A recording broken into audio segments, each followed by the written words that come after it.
Noor is a hardworking young man who has always wanted to be an adventurer, but due to him being a failure and his ungodly lack of talent, he was only ever able to learn one basic skill: parry. Noor has always been a hard worker. Even as a kid, he would do everything he could to help out his mom since she was really sick at the time. After handing her a cup of water, Noor needs to go feed the goats for the day, so he's going to take them up to the hills, but before he goes, his mom reminds him that he shouldn't go past the rocks that have been laid out, and Noor promises to be careful. He says he will also get some wild rabbits and nuts for dinner, and his mom is happy to have such a good kid, but she knows she isn't going to last much longer, so she calls Noor back to her, and while wiping the dirt from his face, she apologizes for not being able to do anything for him as his mother, but she asks Noor to please live life the way he wants to after she's gone. That night, Noor was making dinner, but as he goes to give his mom some soup, to his horror finds that she has passed on. Noor is deeply saddened by this, but after burying her, he decides to fulfill his mother's final wish and live his life for her sake. Noor doesn't really have any big ambitions, but he works hard to keep up his daily routine. Although it has gotten a lot more lonely in the house. Late at night, Noor is searching the top of his shelf when he accidentally falls over and grabs an old book. This is the same one his father used to read to him back when he was alive, about an adventurer and his many outstanding adventures across the lands. Dragon slaying, learning magic, and even dispelling a curse. Remembering these stories gives Noor a new goal to achieve. So for the next day, Noor dumps a lot of hay for the animals to eat while he's gone. And then he visits his parents' graves to tell them that he has found an ambition to strive towards, so he is going to do everything he can to become one. He says his final goodbye to his parents' graves and his childhood home before turning to embark on his adventure and crossing the barrier around his home for the first time. After leaving his home, he spends the night out in the woods, and by the next day, he has finally made it to the big city.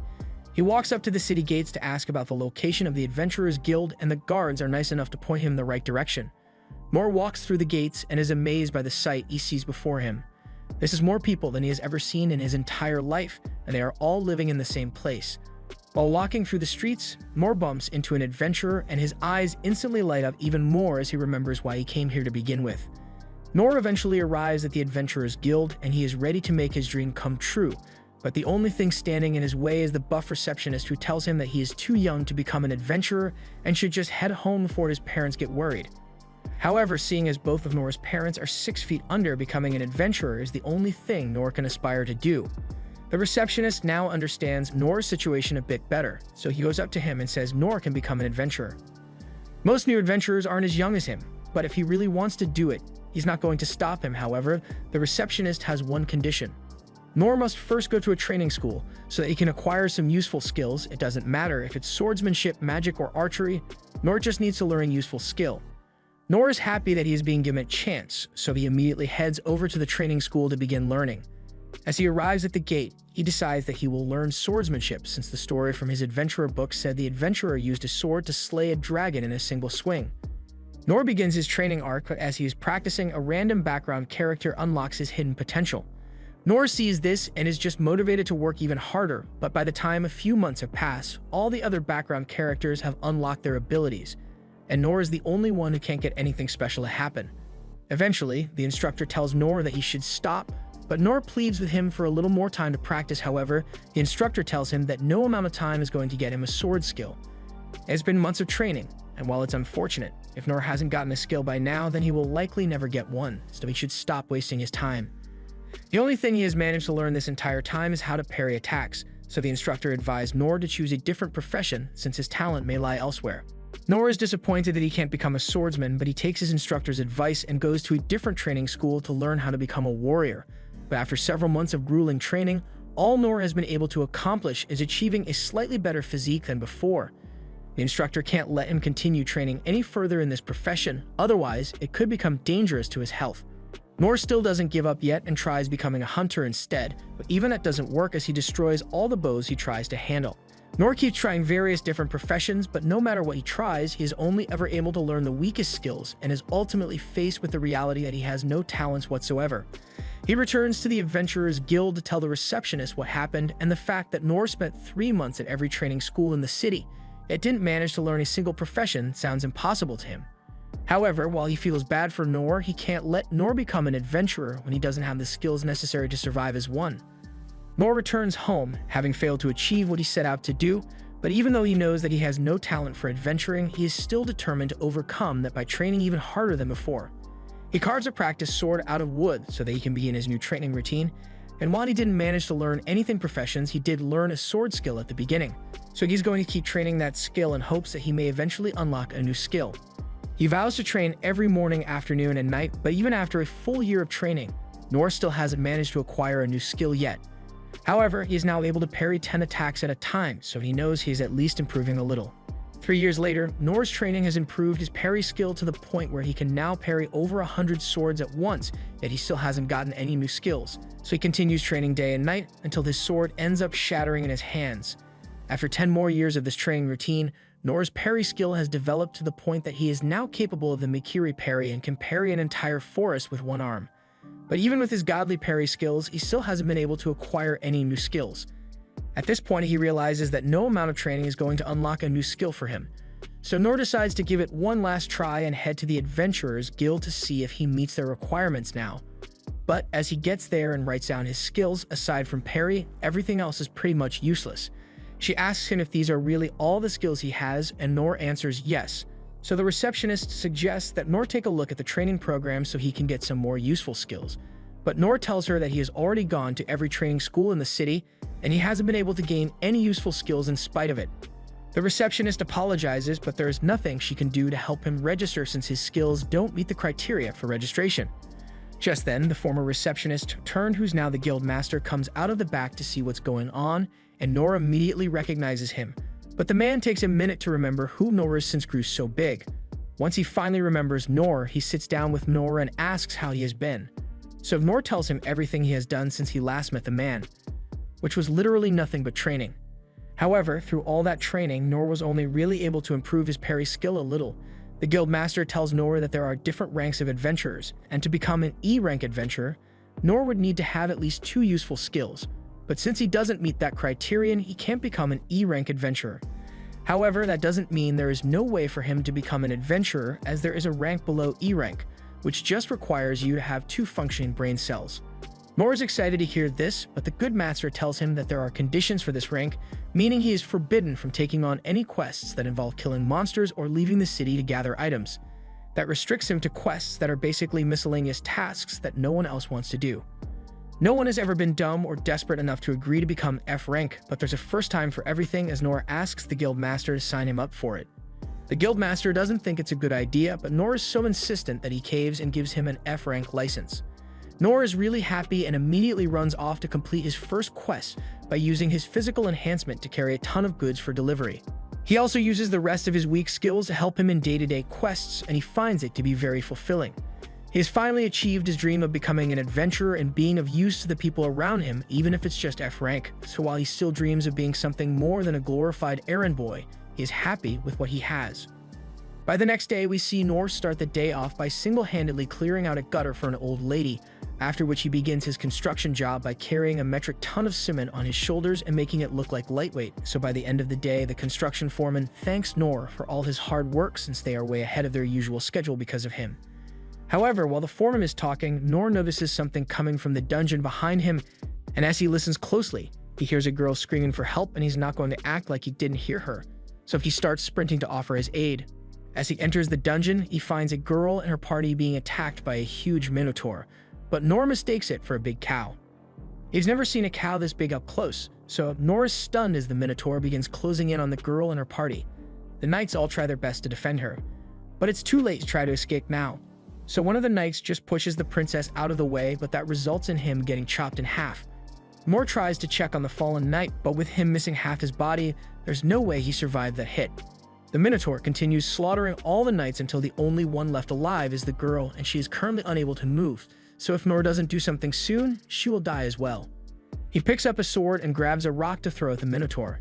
This gets its attention, so the minotaur charges at him, and as it tries to stab Nor with its horns, Nor performs a perfect parry and sends it flying into a random building in the dungeon. The minotaur gets back up and begins striking at Nor with his axe, so Nor is forced to continuously parry the attacks, because a single direct hit would kill him. Normally, a person would only parry attacks in order to create an opening for a counterattack. However, Nor has no attack skill, so he is stuck on defense. The minotaur suddenly remembers the girl is still alive, so it goes over to finish her off. However, Nor isn't going to let that happen. So he uses his feather step skill to quickly get in front of her and counter the axe strike. This causes his sword to shatter, but that isn't going to stop Nor since he has made up his mind that even if he can't be an amazing hero, he will always stand to protect the weak. So as the Minotaur attempts to strike again, Nor uses the broken sword to perform a Mikiri counter and sends the Minotaur's axe flying back at it and cutting the Minotaur's head off. Nor is relieved that he managed to win the fight and save the girl, but as she gets up and thanks him, Nor doesn't want to accept any credit for it and leaves without even telling her his name. Nor still thinks of himself as a failure of an adventurer, and he is under the impression that the monster he just fought was just an overgrown cow, so in his mind, if he is still struggling this much with a cow, then he still has a lot of training to do. A while later, a cleanup crew is brought in to move the Minotaur, along with all the people who died fighting it, and Princess Lindbergh feels personally responsible for all their deaths. Just then, her knight Inz rushes up to her and apologizes for not accompanying her when she came out to the dungeon since it is her job to protect Lyn, but Lyn tells her it's not her fault. This was just meant to be a basic trial for the right to succeed the throne, so it wouldn't have made sense to force her knight to accompany her.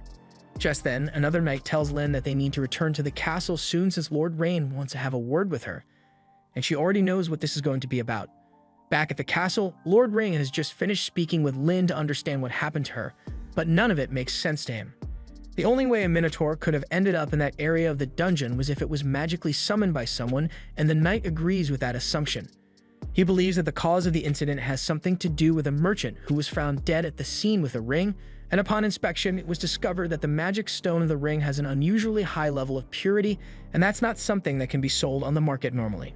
A Minotaur is a threat A-level demon, so no random rich guy could buy something that could control one, and the crest on the ring indicates that it originated from the magical empire of Doritos, so Rain believes they were behind this since they've always had beef with him. But even then, the fact that they blatantly attempted to assassinate Lyn and didn't even bother to get rid of the evidence, it must mean they are trying to bait Rain into starting a war, also they can gain control of the dungeon.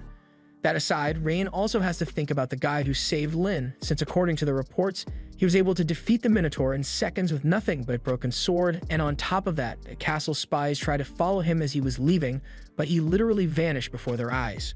Rain can't believe what he's hearing, so he is really interested in figuring out who this mysterious warrior is. Meanwhile, Nor has just returned to the guild, and the guild master is surprised that he is still alive. He heard about a demon appearing in the dungeon, and it was right next to the construction site Nor was working on, so he thought Nor might have gotten himself killed. Nor apologizes for worrying him and explains that he was being followed by some shady people last night, so he had to shake them off and went home without reporting what happened. The guildmaster says Nor is lucky to be alive since a Minotaur is a demon that is so strong that even an A-rank adventurer would instantly die if they had to face it. Nor still doesn't realize that the guildmaster is talking about the same cow he killed, so he asks what happened to this demon, and the guildmaster tells him it was taken out by some mysterious man. Nor remains oblivious to the fact that he is the mysterious man in question, so he just carries in with a report for the jobs he completed today. The guildmaster gives him his payment, but he reminds Nor that he is better off just getting a regular job since he would get paid more that way, but Nor doesn't care how much money he makes as long as he gets to be an adventurer. Just then, Lyn shows up behind Nor and says she is glad she finally found him. She apologizes for invading his privacy, but she really wanted to meet him again, so she used her long-distance detection skill to find him. Nor assumes she must be a thief-class adventurer if she has a detection skill, but Lyn says she's actually a magician. She just has skills in all the different classes, even if they are only basic. The guildmaster and the other patrons are starting to recognize Lyn, so she asks if she and Nor can talk outside, but before he does, the guildmaster grabs Nor and asks him what he did for Lyn to be talking to him. Nor says he hasn't done anything illegal, meaning he shouldn't be in trouble or anything, so the guildmaster tells him to go with Lyn and to make sure he doesn't do anything dumb. Outside, Lyn conceals herself and Nor with one of her skills so no one can see them, and once they are finally in a secluded spot, Lyn apologizes once more for barging in on Nor when a man with his power would probably be pretty busy. Nor says it's fine, so Lyn begins by thanking him once more for what he did because not only did he save her life, but he also saved the lives of countless people in the nation. Nor doesn't think he deserves sick high praise since all he did was take down a cow. In fact, he is pretty sure Lyn could have handled it by herself if he hadn't shown up. No idea how he drew that conclusion when he saw several knights get murdered by this same cow, so Lyn tries to make him understand that she would have definitely died if he hadn't come to her rescue. Nor still doesn't think he did much to help her, but he accepts her thanks. However, as Lyn says she wants to offer him a reward to show her gratitude for him helping her out, Mort tells her that a thank you is all he needs, so she doesn't have to give him anything else.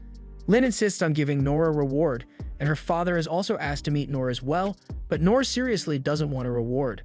Lin tries one more time to get him to accept, but Nora is very firm on his no reward policy. Lin is getting desperate and asks Nora if there is anything she can help him with, or even she could even get him a territory of his own, but Nora just says he doesn't want it. Lin starts crying and tells that Nora has to accept her gratitude, and she's not moving from this spot until Nora says he will accept something from her. Nora remembers a time when he used this same tantrum technique to get a cleric to train him, and since he doesn't want Lin to end up standing here for hours, he ends up agreeing to meet with her father, but he still doesn't want any extravagant gifts. Lin is happy to hear it, so she says Nora should follow close behind her so she can use her concealment skills to make sure no one spots them. Eventually, Nora is brought to Lin's house, and as he is led inside, Lin asks him for his name, which Nora is happy to provide, but Nora still doesn't know who Lin is, so she apologizes for being rude and immediately introduces herself as Lindbergh Clays, but that's a really long name, so she's usually called Lin. After seeing this house, Nora now realizes that Lin wasn't joking when she said her family was wealthy, so it makes sense why the guild master was worried about him making a fool of himself. As they are walking, they run into Ains, and Lin is happy to see her, so she runs up to her and asks where her father is. Ains tells her that her father is currently having a meeting with Rain, so he is a little busy now, but that aside, she wants to know who the man standing over there is. Lin explains that Nora is the one who saved her life, so Ains says she will lead them to Lin's father. Nora has never heard of a royal knight, so he assumes Ains must be a family maid, one that really loves wearing armor for some reason. You can also tell that Ains doesn't like him for some reason, but he has no idea why. As they are walking, they come across a dude chilling by the window, and as soon as he notices them, he gets up and asks what Ains is up to, and who this random guy is. Ains tells Gilbert to put his spear away since Nora is Lin's guest, and it is very rude to point weapons at guests. Gilbert realizes that Nora must be the person who saved Lin's life, so he puts his weapon down and Ains asks him to accompany them to the room because she could use all the help she can get. Gilbert now has a bad impression of Nora, and Nora can already tell that things aren't going to end well for him at this rate, but he keeps walking. In the throne room, the king is in the middle of a meeting with Rain, and he is upset because it is clear that Doritas doesn't care about honoring their peace treaty. Rain has been expecting this ever since the last meeting with the king of Doritas, where he demanded that the rights to the dungeon be relinquished to him. The demand was obviously rejected, but ever since then, the king of Doritas has been plotting their downfall. Just then, Lin and the others arrive in the throne room, and Lin excitedly goes over to greet her brother and father. Ains and Gilbert kneel to show their respect for the king, but Nora keeps on walking. Rain notices that Lin is wearing the disguised cloak, meaning she must have gone outside without permission, but she says she had to because there was no other way for her to find the man that saved her. The king realizes that she must be referring to Nora, and Nora apologizes for coming here in such a messy state, but Lin wanted to come here as soon as possible. He also says he isn't an aristocrat or anything, so he isn't aware of the proper etiquette for situations like these, so he may accidentally say something rude, but the king tells him that he's fine with it since it is much easier to speak without having to worry about etiquette. The king extends his hand to Nora and formally thanks him for saving Lin's life. Nora says it's no big deal, so a simple thank you is enough for him, but the king says he can't let Nora go without giving him a decent reward, so he says Nora can ask for any amount of money or land he wants. However, Nora still doesn't want anything. The king is taken aback, but he still raises the reward by offering Nora half of all the treasures they have acquired from the dungeon. Rain thinks a reward like that is too much to be given to a single man, but Nora still doesn't want it though. The king doesn't know what to give Nora since he keeps rejecting everything, so he goes over to his throne and picks up the sword hanging on it as a gift for Nora. Rain doesn't think it's a good idea to give away such a valuable sword, but the king says it's okay since he never uses it anymore and no one would find out as long as he replaces it with a replica. He hands it to Nora, and as soon as it is in Nora's hand, he can feel how heavy it is. From how Rain reacted, Nora can tell that the sword is worth a lot, and he doesn't want to accept any extravagant gifts, but the king says it's just something he picked up while he was still an adventurer, so it's fine for Nora to accept it. Nora agrees to accept it, so the king asks him to give it a test swing. Nora obliges and swings the sword in the air, generating a huge amount of force and surprising everyone around him. The king praises Nora for being able to swing the sword with one hand, but he also has a request to make. He wants Nora to help train Lin on how to be an adventurer, but Nora says there's nothing he could possibly teach someone as talented as Lin, and besides, Nora thinks Lin should be the one to decide something like this for herself. After that, Nora thinks he should probably start heading home, and as he is leaving, he realizes something special about his sword. It is the perfect shape to fit inside the gutters that usually cleans, so he is going to try it out tomorrow morning. Before he leaves, he's approached by Ains, and she says she wants to talk with him. First, she apologizes for her rude behavior earlier, as it was completely uncalled for, but Noor says he doesn't mind at all. Her job is to protect the Clay's family at any cost, so she is deeply grateful to Noor for saving the life of Lin, and to express her gratitude, she promises to assist Noor if he ever needs help. Noor doesn't want to go back and forth with her about this, so he just accepts her offer and says he will ask her if he ever needs anything. That aside, Inz also warns Noor that he is never allowed to speak to the king so casually again, because even if the king allowed it for now, she will not let such disrespect slide next time. Noor says he understands, so Inz is in a good mood and asks him for his name, and upon hearing that his name is Noor, she seems oddly shocked. Noor asks if he did something wrong again, but Inz says it's nothing and takes her leave. Noor is about to leave as well, but he is stopped by Gilbert, who wants to challenge him to a fight. Rick follows him, but he is exhausted from all the running around today and just wants to head home, so he asks Gilbert what they are supposed to be doing. Just then, Noor realizes that they've arrived at the castle's training room, and Gilbert tells him that he wants to have a mock battle with Noor. Noor hasn't gotten to practice with another person since his days back in the training schools, so he's actually pretty enthusiastic about this. Gilbert walks up to the weapons rack and tells Noor that he's pretty well known in the royal capital, so he wants to see what the hero who saved Lin is capable of in battle. And Noor is happy to accept since he sees it as a great chance to improve his skills. He personally doesn't think he will be able to beat Gilbert, but it's a good opportunity nonetheless, so Noor wants to make the most of it. A small crowd is gathered around them, and they feel sorry for the poor soul who chose to go up against Captain Gilbert. But as the match begins, Gilbert makes the first move, and this poor soul easily dodges it. Gilbert continues to attack, and while Noor is dodging his attacks, he remarks that Gilbert's moves are incredibly precise. He can only imagine the amount of training Gilbert had to do to get himself to this level.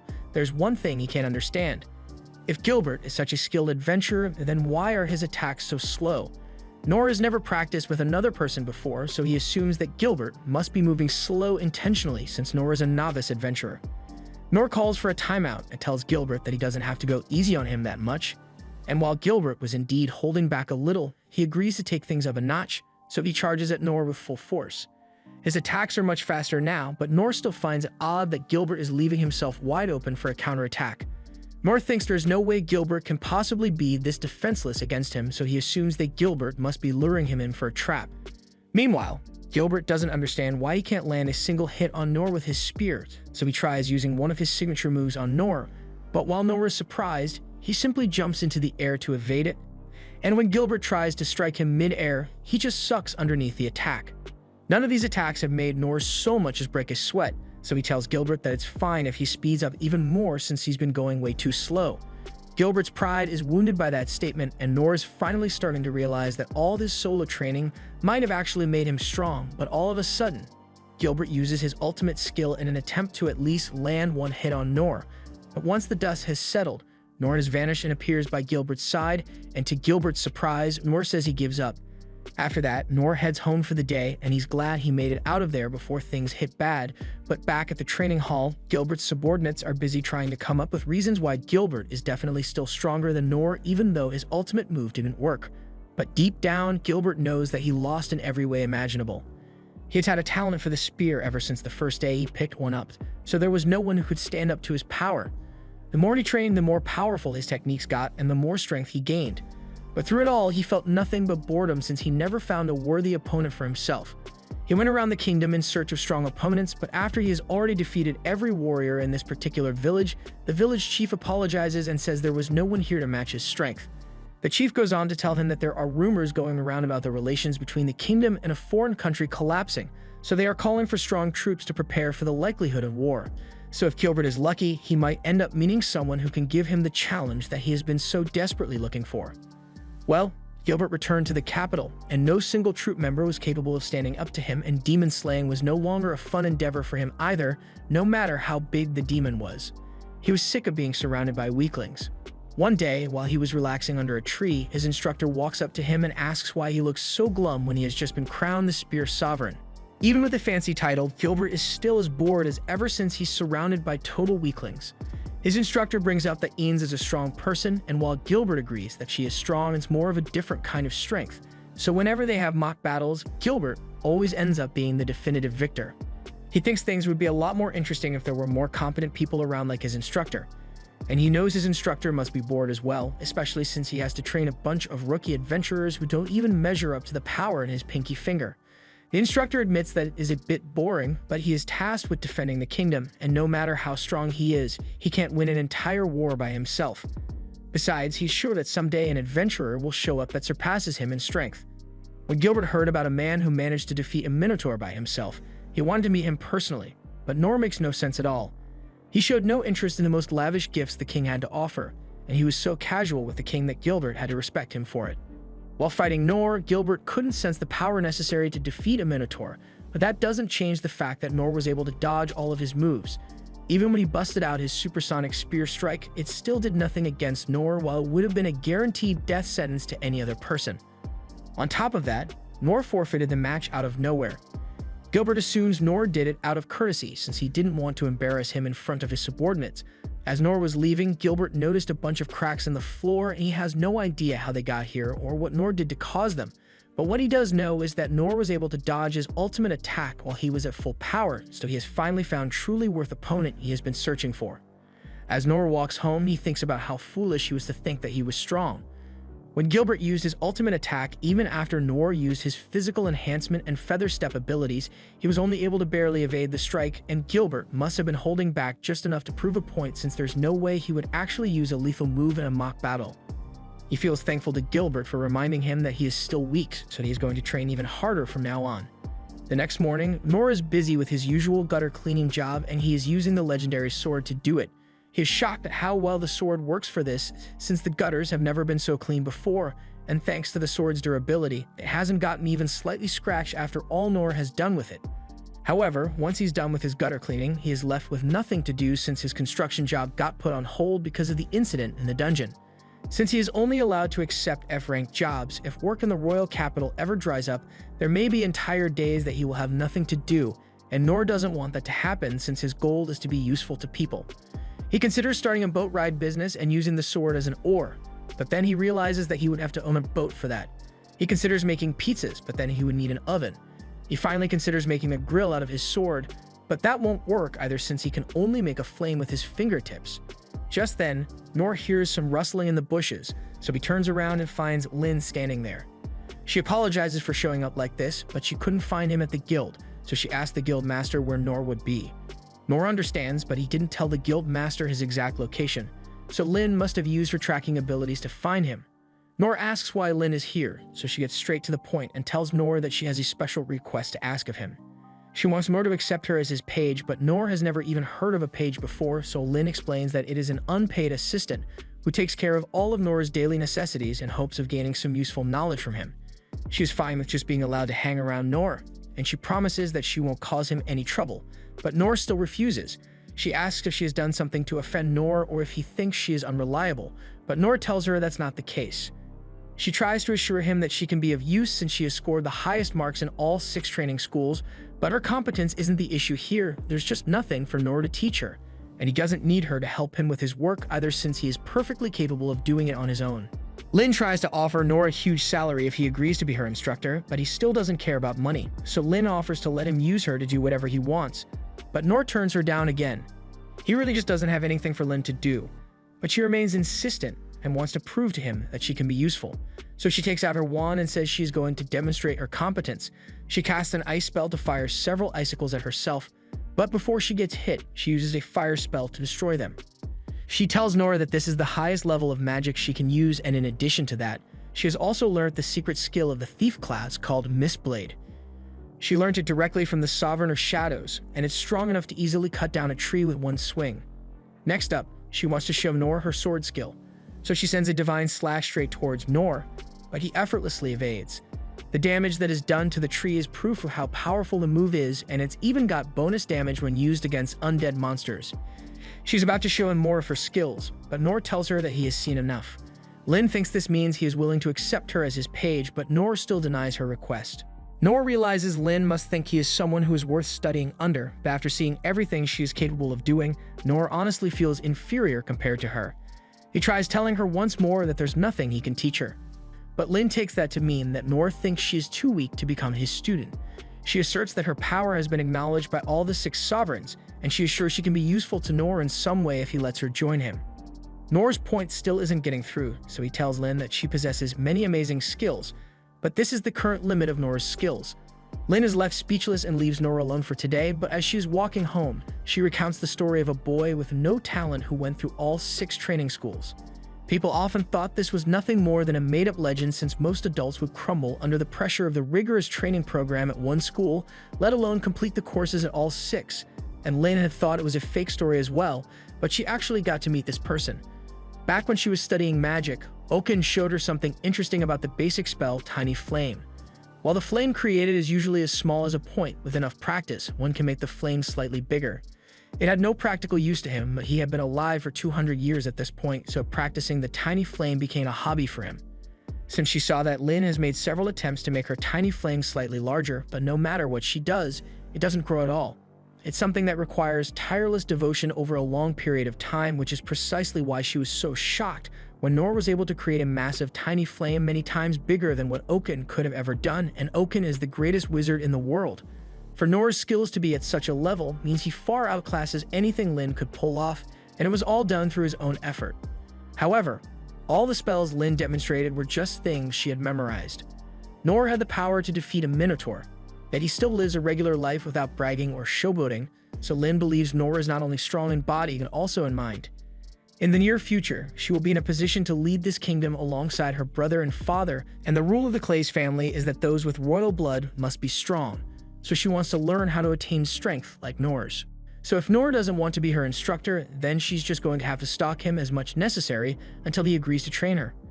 Meanwhile, back at the mansion, the prince is trying to complaining to himself because he doesn't understand why his father would gift the Black Blade to a random man of unknown lineage. The sword was acquired back when the king was still an adventurer, and on this particular trip, he was delving into the deepest corners of the dungeon with the 6 sovereigns. And while it was a long and dangerous quest, it eventually led them to locate the prime dungeon treasure. The blade is made of an unknown material that is stronger than anything the kingdom has ever seen, so regardless of the skills and powers that were used to test it, there wasn't even a single scratch on it, so the sword was dubbed an indestructible sword. The biggest question they had about it was how a weapon that's so resilient managed to end up in such bad shape, but those answers will never be found now that the king has given up the sword. But then again, the prince can understand the king's motives since the state of unrest within the kingdom has only gotten worse in recent months, so it is possible that the king is counting on Nora to bring some amount of change. At that same moment, Nora and Lin are out by a food stand, and Nora asks her if it is alright for her to be casually hanging out with him. But she says it's fine since she's acting as an adventurer right now, so she's free to do whatever she wants. In that case, Nora tells her that he was planning on heading to the guild after they've eaten, but he's still not comfortable with the student-slash-stalker relationship he has with Lin. He doesn't think he is someone worthy of being called a teacher, but Lin is following him everywhere. He goes like it's perfectly normal. Nora thinks if he takes on some of his usual errand quests from the guild, then sooner or later Lin should come to understand that Nora is just a regular dude and lose interest, but with how excited she looks to be following him, that doesn't seem likely. After lunch, Nora and Lin head to the guild, but the guildmaster is confused to see Nora casually hanging out with the princess, so he asks Nora what's going on. Lin reminds the guildmaster that while she is here, she's just an adventurer, so he shouldn't call her a princess. Guildmaster apologizes, but now he is even more confused than before, so he asks Nora about it. Nora says it's a really complicated story, but Guildmaster has been doing this job for long enough to know that he doesn't want to get involved in complicated subplots, so he drops the subject and asks Nora if he came here to get another quest. Nora confirms this and asks for one that 2 people can handle, so Guildmaster takes a look at the quests he has available, and since Lin will be joining Nora while she is Silver B rank, Nora now qualifies to take on a goblin hunting quest, which is a total shock to him. Goblin quests are a staple for new adventurers to test their skills, so he is really excited to be allowed to take on such a quest. Guildmaster says that normally Lin would be able to take this quest, or something higher level alone, but since Nora is F rank, this is the best they are allowed to have. Nora is happy to finally be getting a quest that isn't just labor, but he also feels kind of bad since this means he will be taking advantage of Lin's adventurer rank for his own personal gain. And up till now, he has been trying to get Lin to leave him alone, so he doesn't think he deserves to rely on her now. He asks Lin if she's okay with this, since Nora would be using her rank to accept this job, but Lin says it's fine since she is just happy to help in any way she can. Nora's glad to hear she's alright with it, even if he still has reservations about relying on a child, but since it's for the sake of one of his dreams, he is willing to go along with it and picks up his sword to head out. However, Guildmaster hasn't given Nora any information about the quest yet, so Nor has to come back in and ask where exactly he is supposed to be going. After finally approving the quest, Guildmaster points to a map and tells Nor that he and Lyn are meant to head to this area, and they are only allowed to report monsters that they actually caught. The location is known as the Forest of Beasts, and as per guild rules, they need to bring back the right ears of the goblins they slay in order to get compensated. But then again, there have been reports that goblin populations have been dwindling, so in the event they don't manage to find any goblins, they're allowed to bring back some medicinal herbs or something instead. With that settled, Nor and Lyn head to the gatekeepers where their information needs to be reviewed, and after everything is verified, they are both allowed to leave on their quest. A while later, they've arrived in the Forest of Beasts, and this is Nor's first time seeing such dense vegetation, and they are different from the trees he usually sees in the southern forest. While on the topic of things Nor has never seen before, he asks Lyn if she can tell him a bit about goblins, since he would like to know what they are like before he encounters one. Lyn understands and begins telling him about how goblins are monsters that usually hunt small animals and gather fruits for food, but they are also known to attack humans. If left unchecked, their population could easily grow out of control, which is why the guild gives quests like these to help keep the goblin population under control.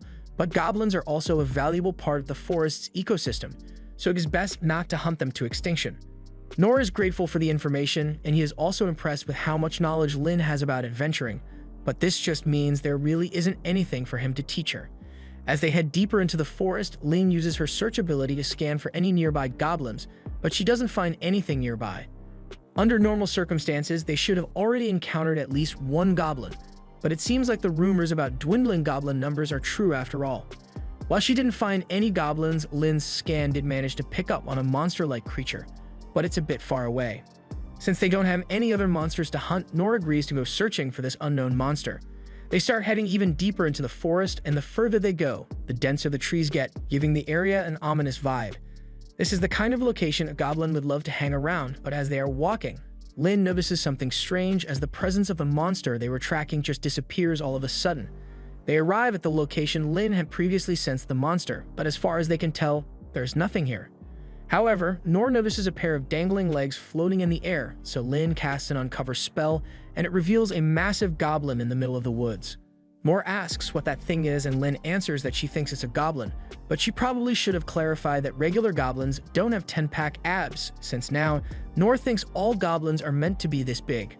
The goblin picks up 2 trees to attack them with, and Lyn is absolutely freaking out, but Nor just thinks she's scared because she doesn't have much combat experience. However, the real reason she's freaking out is because that thing is a Goblin Emperor. A Goblin Emperor is a monster created when scientists lock a goblin in a gym with nothing but protein powder and steroids. And on top of already being ridiculously jacked, this one is capable of eating other goblins and ingesting their strength to grow stronger. Nor speaks up and tells her that there's nothing to worry about, since from his limited goblin knowledge, even new adventurers should be able to defeat this thing, and seeing Nor remain so confident gives Lyn the false impression that he must have known about the Goblin Emperor ahead of time, which is why he was so excited to get to eliminate this serious threat. She now has even more respect for Nor than she already did, and since he seems confident in their ability to win this fight, she decides to show a little courage and stand alongside him to fight. The goblin charges towards them, so Nor gets in position and parries all its strikes.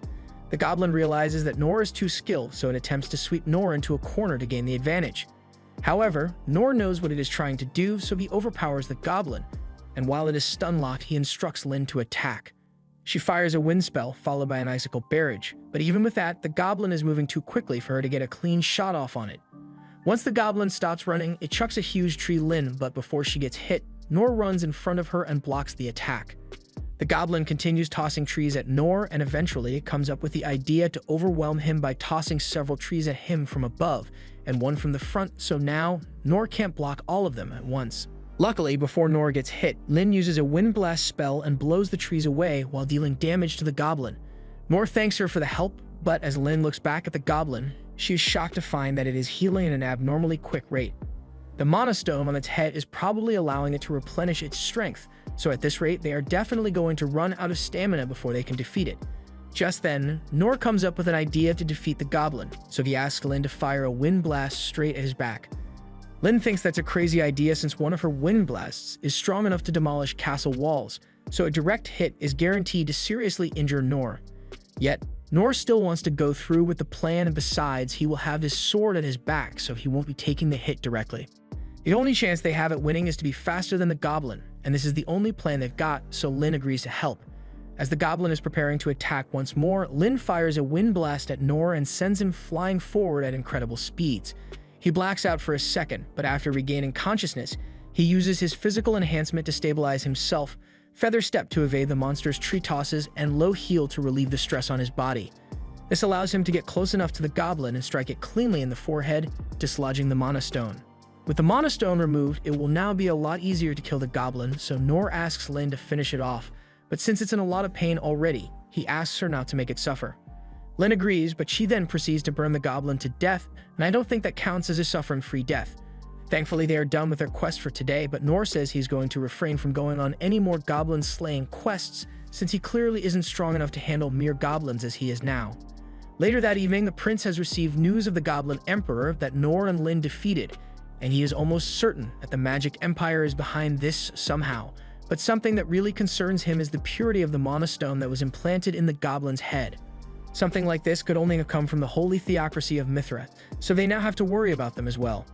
The prince asks how Lin is doing after the fight, and he is relieved to hear that she only suffered minor wounds despite being up against a monster like that. But according to what Lin told the Secret Corps, the goblin was using his high-level cloaking magic, so it was probably in that forest for at least a couple of days. The prince is surprised that it had cloaking magic that was imperceptible even to their special forces, but that aside, how the hell did the Magic Empire transport a giant monster like that into the kingdom without anyone noticing? Even if it were done with summoning magic, the kingdom's magic networks should have been able to detect it. He asks if there were any indications that the Goblin Emperor was in the forest, and the Secret Corps mentioned that there was a declining number of regular goblins in the area, which prompted the guild to post jobs to conduct an investigation. And on the off chance that this wasn't an isolated incident, they have gone through the trouble of compiling every strange occurrence that has happened within the past 3 months. The prince thanks them and asks that they keep investigating in case anything else happens so they can report to him, and at the same time, Nor and Lin are reporting to the guild to claim their reward. The guildmaster asks Nor how his first goblin hunt went, and still thinking the Goblin Emperor was a regular goblin. Nor says it was a lot harder than he expected it to be, and if Lin hadn't been there to back him up, he has no idea what he would have done. The guildmaster laughs and assumes that Nor must have been hiding the whole time while Lin did all the work, and Nor is too humble to give himself any credit, so he says Lin was indeed the one who finished it off, but he wishes he had known the red stone on the goblin's forehead would be a weak spot earlier. Guildmaster has no idea what Nor is talking about since regular goblins don't have magic stones on their heads, so he asks if what they fought was really just a goblin. And as far as Nor knows, all goblins are 12 feet tall, so he says it was a normal goblin and Guildmaster takes his word for it. The paperwork is officially complete, so now they just need to provide the proof of the goblin kill. However, that's when they remember that Lin burnt the body to ashes, so there's nothing for them to present as proof. Over in the castle, Prince Rain receives a compiled report of every strange occurrence that has recently occurred in the kingdom, and he is shocked to realize that a lot of these reports are similar to the incident that took place in the Forest of Beasts, meaning the enemy has already infiltrated the kingdom to a large degree. He orders the Secret Service to gather every available member with a search skill and head into the forest to see if they can weed out any intruders. He also wants the 6 sovereigns to be called in to assist as well, since this could be a serious emergency. The Secret Service heads out to fulfill his orders, and Rain can't believe he didn't realize this was going on ahead of time.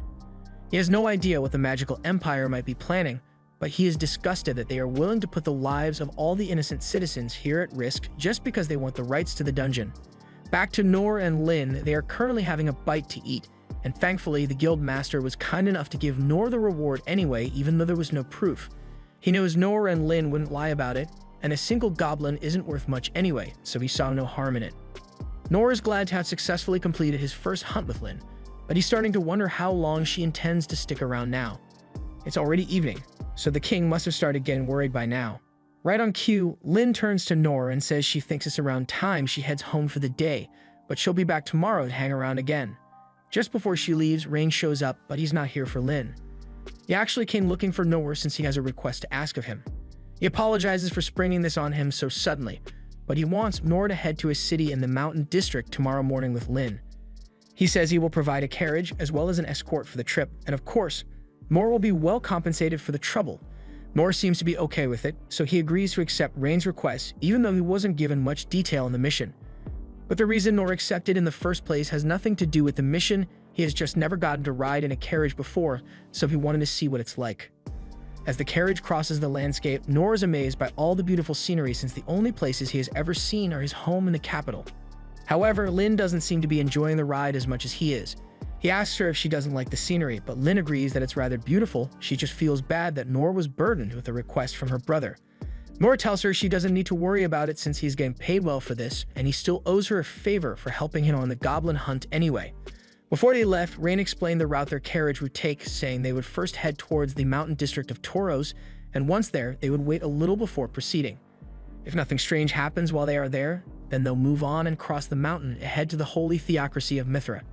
Noor asked if it was really okay for him to get paid for this if he doesn't have to do anything, and Rain said it was fine, but Noor doing nothing would only happen in the best-case scenario where nothing goes wrong.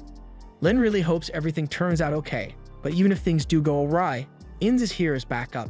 Ains doesn't want to mention this, but Rain gave her a secret order before they departed. He told her that in the near future, an unprecedented crisis would befall the royal capital, and there isn't much he can do to stop it. So he told Ains that if she were to receive news of the destruction of the royal capital, then she was to flee to Mithra with Noor and Lin. He didn't tell Lin of this plan because he knew that she would surely say she wants to stay and fight for the capital, and he can't allow her to put herself in danger. She thinks it is not a good idea for her to leave the capital as Lin and Noor's escort when they are on the verge of a crisis, but Rain insists that her job is of the utmost importance. She is the only one whom he can entrust Lin to, so he needs her to make sure that Lin remains safe, no matter what. Back to the present, Ains and the others are currently taking a break by a river, and Ains takes a moment to apologize to Noor for getting mixed up in all this trouble. Noor doesn't understand what she means since this is supposed to be a regular trip, and more importantly, he notices that Ains seems to be upset about something, so he asks her if something is bothering her. She just says she is a little worried at the moment, especially with her current escort duties, meaning she has to keep Noor safe as well. Noor tells her she doesn't need to worry about him since he's perfectly capable of defending himself, and if things end up really bad, he would run away if necessary. Ains tells him he won't need to do that, since if things go wrong, she can protect him and Lin with her shield. Noor is surprised that Ains has a shield with her since she doesn't look like she has any equipment on her, so Ains offers to show him her shield and uses her skill to generate a shield of green light in front of her. Noor is even more amazed than before, and Ains tells him that he's free to seek shelter behind it if they find themselves in serious danger. According to what he heard from Lin, Gilbert is supposedly strong enough to bring down a dragon on his own, and Ains is almost equal to him in terms of strength. Meanwhile, Noor thinks he is comparably weak since he can barely handle a goblin. He tells Ains that he thinks she's incredibly talented, but she wouldn't exactly call it talent. She had realized that she had a special power within her back when she was a kid at the orphanage, but she still didn't know what it was. One of her friends saw the glowing light coming from her hand and decided to touch it, but it leads to Ains' friend getting injured. This was incredibly traumatic for Ains, but once the adults found out, they quickly healed the girl and called Ains in to discuss her ability. Ains wasn't in any trouble since what happened was an accident, but the adults were rather interested in her ability, so they asked her to demonstrate it. Ains reluctantly shows them her green light, and they recognize this power to be a gift from the heavens. It is an energy that can take the form of a sword to cut down your foes or a shield to protect those she cares about. It is a versatile power that could even destroy a country depending on how she uses it, so the sovereigns said they would teach her to use her power correctly. Her training was mainly handled by the shield sovereign Dandald, and before long, she was easily able to form a shield that could stop boulders with ease. However, even with the control she had over her powers, an incident with her friend caused her to constantly fear accidentally hurting others, so she purposefully distanced herself from those around her. But on the day she met Noor, she was shocked to realize that she had heard his name somewhere before. While on a mission with Dandald, he had just saved Ains from a giant mantis, but there were still more monsters up ahead, and the soldiers with them were beginning to show signs of fatigue. So Dandald mentioned how he wished someone like Noor was still around. Noor has earned the approval of her adoptive father before she could, so Ains developed a natural jealousy for this person named Noor, despite never having met him before at the time. That's why she was so hostile to Noor when she first met him, and she honestly still feels jealous, but she doesn't want to let her emotions get in the way of the mission since she has to defend Lin at all costs. As they continue to the fields, Noor notices a strange dead patch in the fields, and Lin immediately realizes that something is not right, so she casts an uncover spell and dispel the concealment magic to reveal a giant poisonous frog. Meanwhile, back at the capital, the situation has gotten pretty bad, just like Rain had predicted. Several monsters have been sighted all across the capital, and while the warrior courts are handling it, they don't have enough soldiers to deal with all the monsters. Rain orders for the swordsman troops to block off the road to halt the advancement of the monsters. And while that's done, he wants the Secret Service and the hunters to assist as much as possible. The king is still in disbelief that Doritas could be petty enough to cause this much destruction just because he didn't get what he wanted. And unfortunately, it doesn't look like Doritas will stop with just this either, so the king asks where the 6 sovereigns are. Rain tells him that all 6 of them have been dispatched to various locations due to exceptionally powerful monsters emerging, so they're a bit busy at the moment. With their forces spread out so thin like this, their chances of victory are dwindling by the minute, but at least Rain managed to get Lin to safety in time. Meanwhile, over with Lin and the others, after Lin had cast the Uncover spell, the little boy next to the monster gets attacked. Ain sees the monster and recognizes it as a black death dragon, but upon seeing the monster attack the little boy, Noor doesn't ask any questions and just leaps into action to defend him. As the monster was about to squish the boy, Noor appears in front of him and parries the strike. Meanwhile, Inz asks Lin if she noticed how the boy appeared at the same time as the monster, meaning he was being concealed by the spell as well. And that can only mean one thing. The boy must be Demon Kin. Lin remembers talking about Demon Kin with Rain once, and the summary is that Demon Kin are almost identical to humans, but they have the special ability to form mental bonds with monsters at will, so if anything, they are considered to be closer to monsters than humans and are seen as abominations by most people. There are records which state that Mithril was almost completely wiped out by Demon Kin 200 years ago, and because of this, Demon Kin were extensively hunted by humans until they were thought to have gone extinct. However, there are still some surviving Demon Kin in the world, and due to the course of history and their near extinction, they bear extreme hatred for humans. And since that boy is a Demon Kin, it means he led the monster here in an attempt to attack the capital with it. Ains can't believe Noor would help someone who is clearly an enemy, but whatever the case may be, Lin still thinks they should go help Noor. However, Ains pulls her back and says she won't allow her to help him because it's not safe. While Noor is parrying the attacks of the frog, he realizes that this thing is a lot weaker than the goblin he fought with Lin. So if he can just hold it off until Lin or Ains can get here, killing it should be easy. However, there's one thing Noor failed to anticipate as the frog slits some dark gas in his direction. Normally, Noor would jump out of the way to save himself, but if he did that, then the boy would get hurt, so he decides to parry the gas instead. Unfortunately, this leads to Noor getting poisoned, and the effects are catastrophic for his health. Blood begins seeping out of his mouth and eyes as the poison begins to take effect, and from the amount of damage it has already done, Noor knows for a fact that it must be a fatal poison. He collapses to the ground as he loses strength in his body, and the frog is about to spit out even more poison. So Lin wants to rush over to save him, but Ains stops her, warning that the next cloud of poison will be far larger, so she would only be putting herself in danger. It is Ains' duty to protect Lin at all costs, so if she can at least make sure Lin survives this, then the kingdom can be revived in the worst-case scenario. Besides, one breath from the Black Death Dragon is a guaranteed death sentence, so even if they had the world's greatest healer on standby right now, they still wouldn't be able to save Noor. As the monster spits up another wave of poison, Ains uses her shields to block it, but some poison manages to seep through, so Lin begins using Purify to try and hold it back, but isn't enough. While struggling to hold the poison back, Ains apologizes to Noor for leaving him to die. It goes against her morals to ignore someone on the verge of death in front of her, but she was left with no choice. However, to her surprise, she sees Noor still battling the frog, even with censored blood dripping out of his mouth and eyes. She finally understands why Dandel thought so highly of Noor, and it was because of his indomitable will to protect others no matter the cost. But even if Noor wants to keep going, the poison will eventually claim his life. Soon after, Noor collapses to the ground again, and he can see that he is bleeding a lot, but for some reason he says this is good and it looks like he has a plan to defeat the frog after all. We get a little backstory on the Demon Kin child, and from the day he and all the other so-called cursed children were born, they had been ostracized from the world for their ability to control monsters. They were all locked away in a cell and given disgusting food for their meals.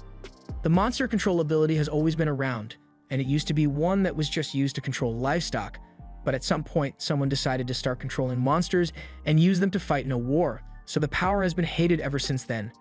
While in prison, the boy was given daily beatings for no reason, and upon asking what he did to deserve such cruel treatment, he was just beaten even more until he could hardly be recognized. And on top of that, he was given no food for 3 whole days.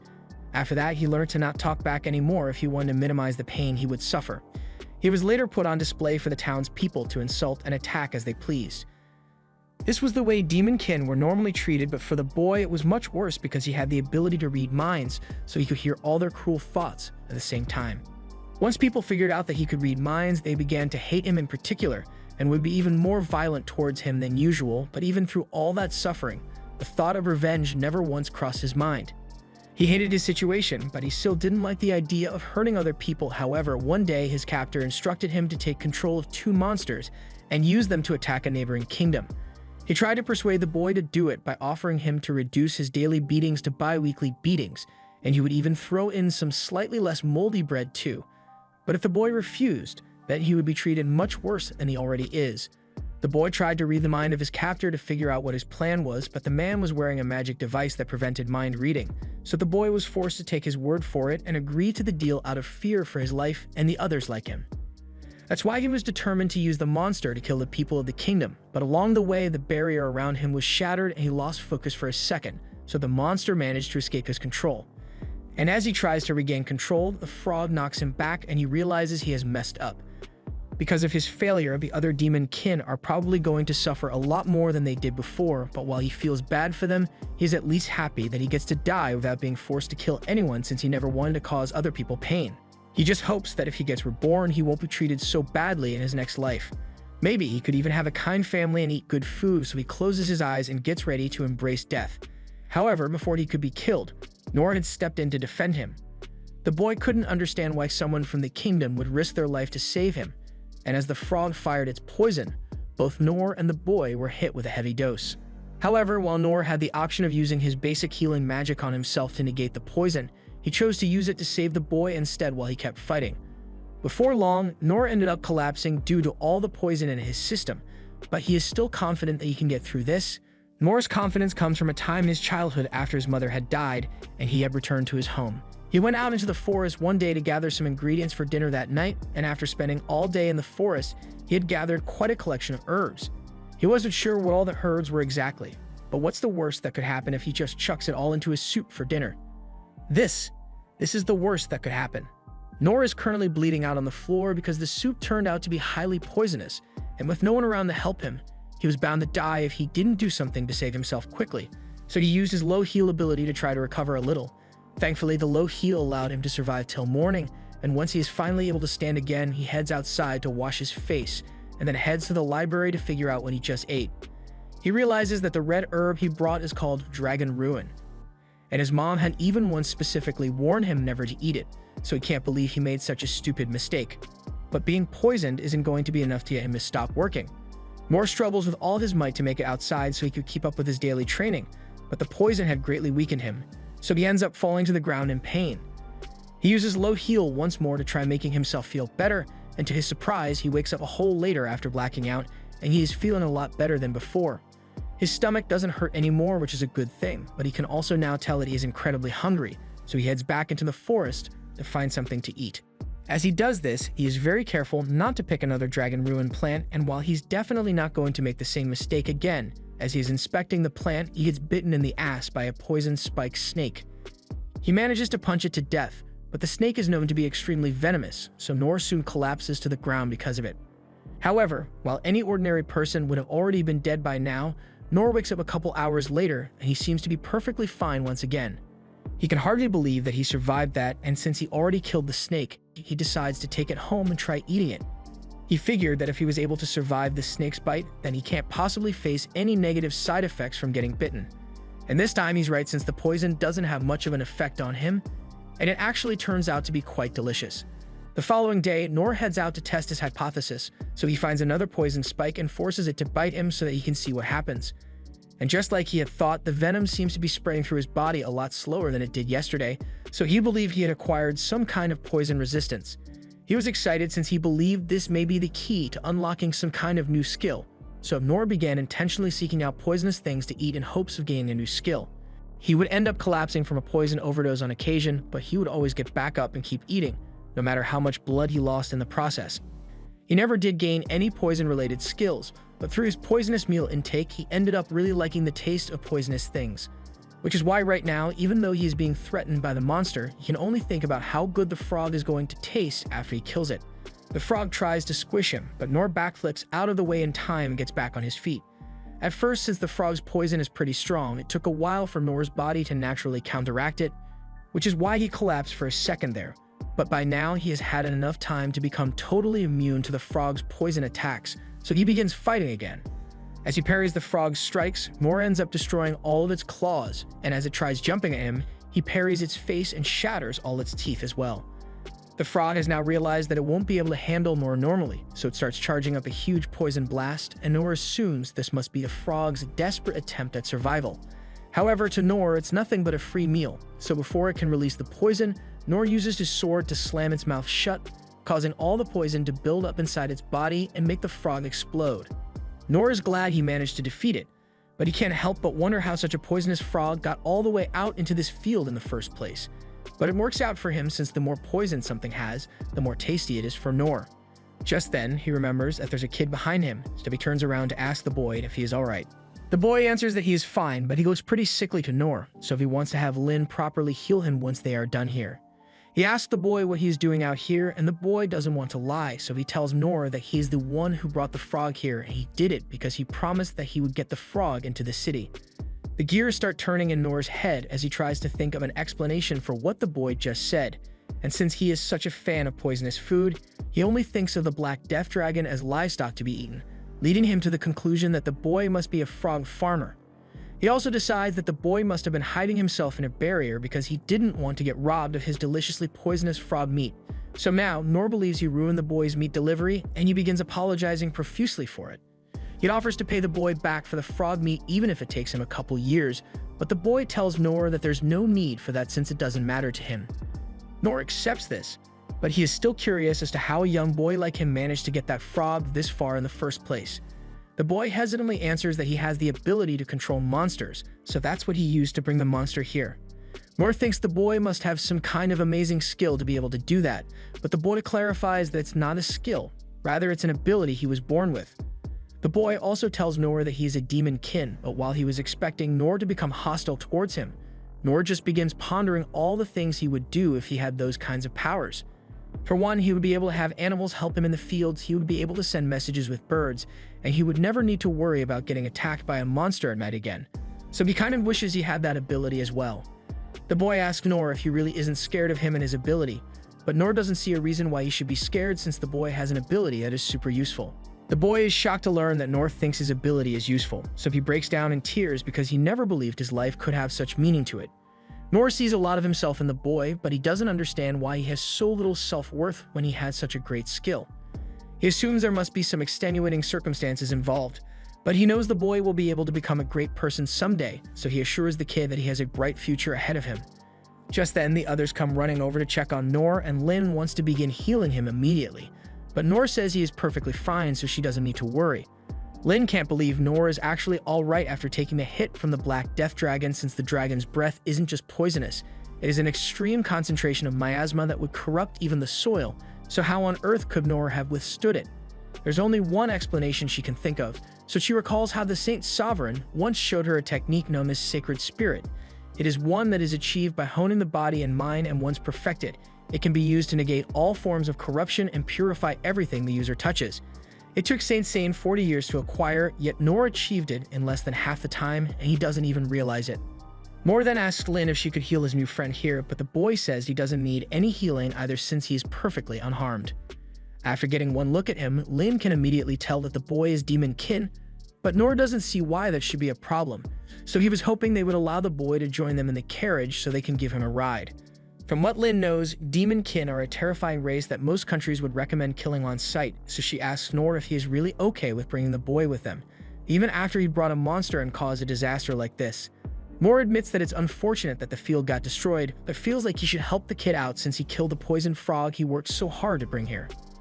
By the way, Noor remembers the boy saying he promised someone that he would bring the frog here, but who exactly was this person? The boy tells him that he isn't sure since they never let him get that information, and Inns can tell that he isn't lying. Furthermore, by the state of his body and the way he acts, Inns can tell that he must have been a slave wherever he came from. Slavery is outlawed in the Kingdom of Clays, but the same can't be said about the other countries, so she realizes that the boy was probably forced to do this. She asks him if she remembers the way back to where he came from, but the boy was blindfolded before getting dropped off in the middle of nowhere and being told to head in this direction. Lynn now realizes she may have misjudged the boy, so she asks Inns if they can take Rollo on their journey after all. But there's one major problem with that idea, and it's the fact that demon kin are banned from entering Mithra at all. So if they try to take the Rollo there, it may be seen as enemies. Just then, they hear a voice from behind them, and they see a man standing there who is surprised because he expected Rollo to have died already. This was the end of episode 6. Subscribe to not miss the next part.